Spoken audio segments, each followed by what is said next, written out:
ہاں بھائی فرمائیں جی، فرمائیں جی بھائی، اور آپ کے لیے آسان کر دیتا ہوں۔ آج کیا تاریخ ہے بھائی؟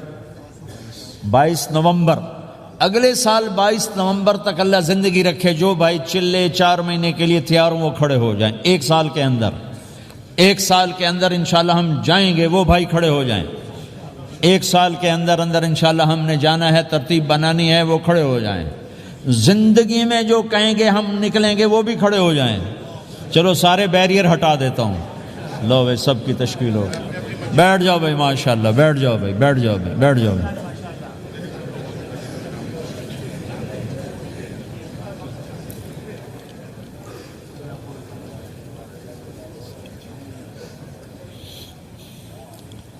ہاں میں بیٹھ جا، میں دعا کرتے ہیں۔ دعا سے پہلے تھوڑی سی بات کرنا چاہتا ہوں، سن لیں پھر انشاءاللہ دعا کرتے ہیں۔ مسلمان کی زندگی چلتے پھرتے دعوت ہے، مسلمان کی زندگی چلتی پھرتی دعوت ہے۔ اگر اسلام ہماری زندگی میں ہو، عبادات ایسی چیزیں جو نظر نہیں آتی، اخلاق ایسی چیزیں جو چھپ نہیں سکتی۔ اخلاق ایک ایسی صفت ہے جس کو آپ چھپا نہیں سکتے، بد اخلاقی ایسی برائی ہے جس کو آپ چھپا نہیں سکتے۔ شراب تو چھپ سکتی ہے، اندر کمرے میں بیٹھ کے پی لے۔ روزہ چھپ سکتا ہے، نہیں رکھا کسی کو کیا خبر۔ نماز بھی چھپ جاتی، نہیں خبر پڑھی ہے کہ نہیں پڑھی۔ لیکن برے اخلاق بھی نہیں چھپتے اور اچھے اخلاق بھی نہیں چھپتے۔ ایک اچھے اخلاق خوشبو کی طرح مہکتے ہیں اور برے اخلاق گندگی طرح بدبو چھوڑتے ہیں۔ ہمارا معاشرہ اسلامی اس وقت بنے گا جب ہمارے اخلاق عالی ہوں گے، تو یہ نقل و حرکت اس کو طاقت پہنچائے گی۔ یہ گھر بیٹھنے سے چیز نہیں آئے گی بھائی، پھرنا پڑے گا، دھکے کھانے پڑیں گے۔ لیکن ان دھکوں میں بھی اللہ نے بڑی لذت رکھی ہے، بہت عجب نشہ ہے اس کا۔ جنید جمشید مجھے پہلی دفعہ ملا 97، جب وہ بہت بڑا اس وقت تھا، وہ لیجنڈ گلوکار۔ تو اس نے مجھ سے کہا کہ مولانا، جس گلیمر کو پاکستانی نوجوان خوابوں میں دیکھتے ہیں، وہ گلیمر مجھے فزیکلی حاصل ہے، لیکن میرے اندر اندھیرا ہے، روشنی نہیں، خالی ہے۔ کیوں؟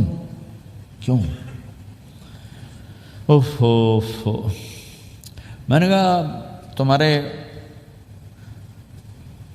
سیدھے گھٹنے میں درد ہو، تم الٹے گھٹنے میں دوا لگاؤ تو فائدہ ہوگا کہنے کا نہیں۔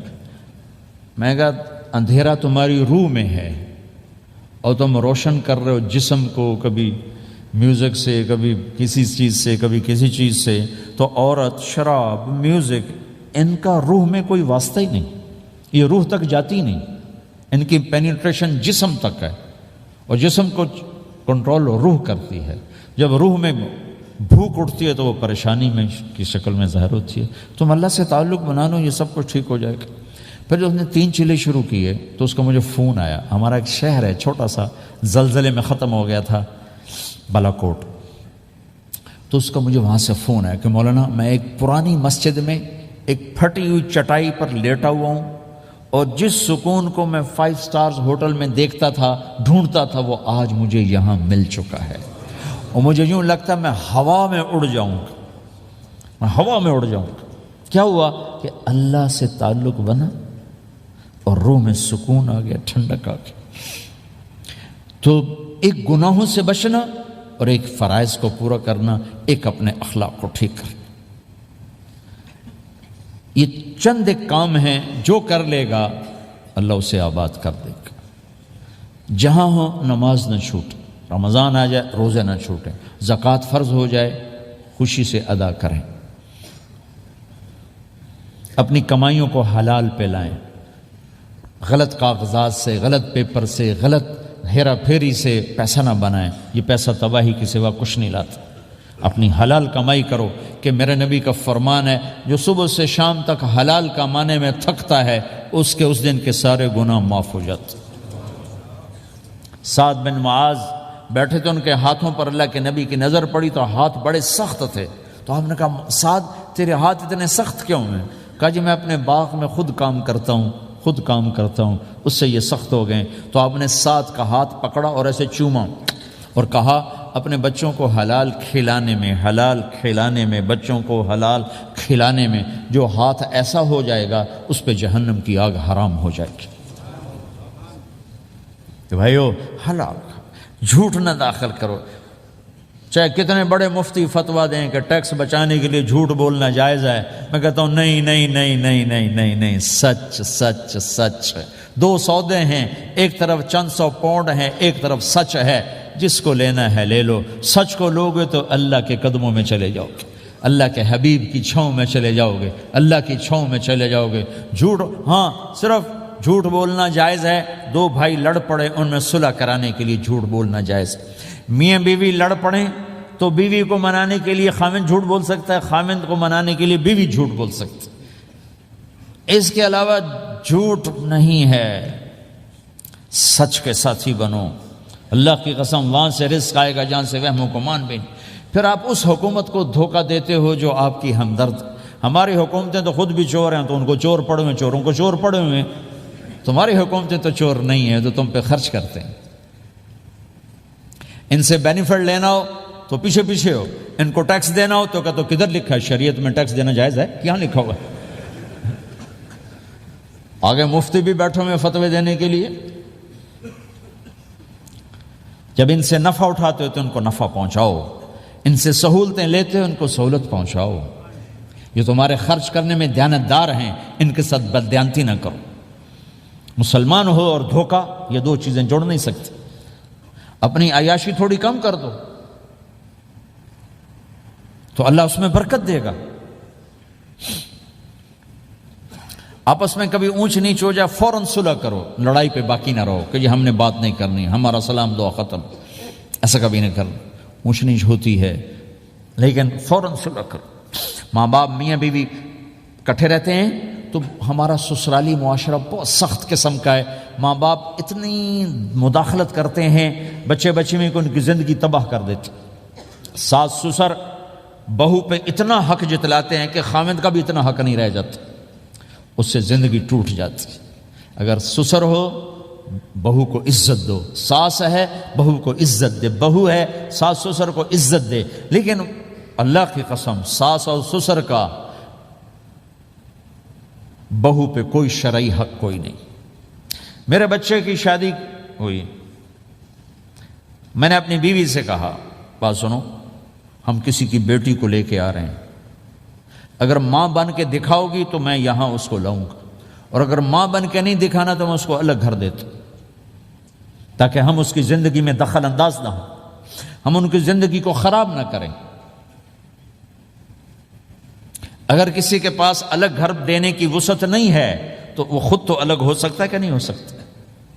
ایک ہی گھر میں رہتے ہیں، الگ گھر کی وسعت نہیں، تو دونوں باہر نکل جاؤ، بچوں کی زندگی سے باہر نکل جاؤ، اپنا ان پر حاوی نہ کرو، ورنہ آپ خود بھی برباد ہو جاؤ گے، ان کو بھی برباد کر دو گے۔ کتنی طلاقوں کے پیچھے ساس اور سسر ہیں، کتنی طلاقوں کے پیچھے میاں بیوی کی آپس کی بدتمیزی ہے کہ اس ماحول میں برداشت کرنے کا رواج ہی ختم ہو گیا۔ برداشت نہیں کرنا، بڑا نقصان سہنا ہے، چھوٹا نہیں سہنا۔ ڈائمنڈ کیسے بنتا ہے؟ ڈائمنڈ کاربن ہے، وہ ڈائمنڈ کیسے بنتا ہے؟ وہ پریشر کو برداشت کرتا، اللہ چمکا کے اسے ڈائمنڈ بنوا دیتا۔ تو نوجوانوں کے ذمے ہے کہ اپنی بیوی کو پروٹیکشن دیں ماں باپ سے۔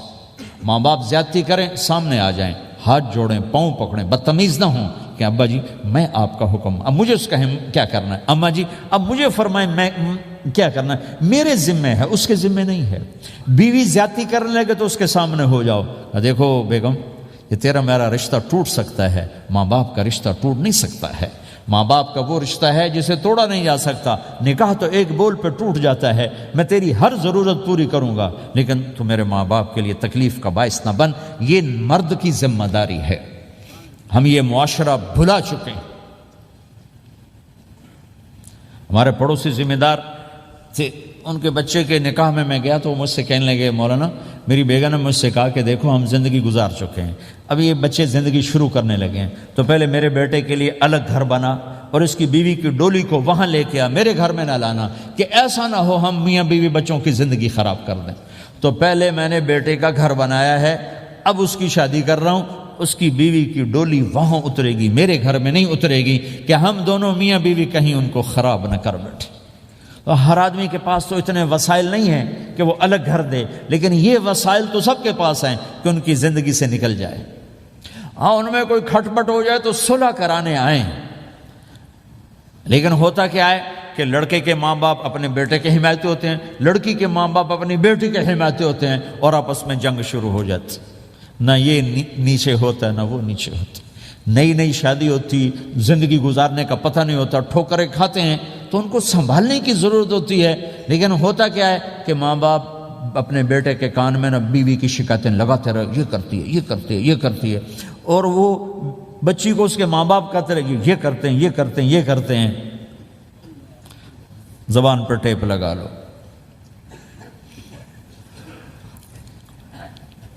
تو آپ کی زندگی روشن ہو جائے گی، آپ کا جیون خوبصورت ہو جائے گا۔ اور کبھی اونچ نیچ ہو جائے تو معافی مانگو، فوراً معافی مانگو۔ میاں بیوی لڑ پڑیں اور پھر صلح کر لیں، تو اللہ کو یہ عمل اتنا پسند ہے کہ ان کی صلح پر پچھلے سارے گناہ ان کے معاف کر دیتے۔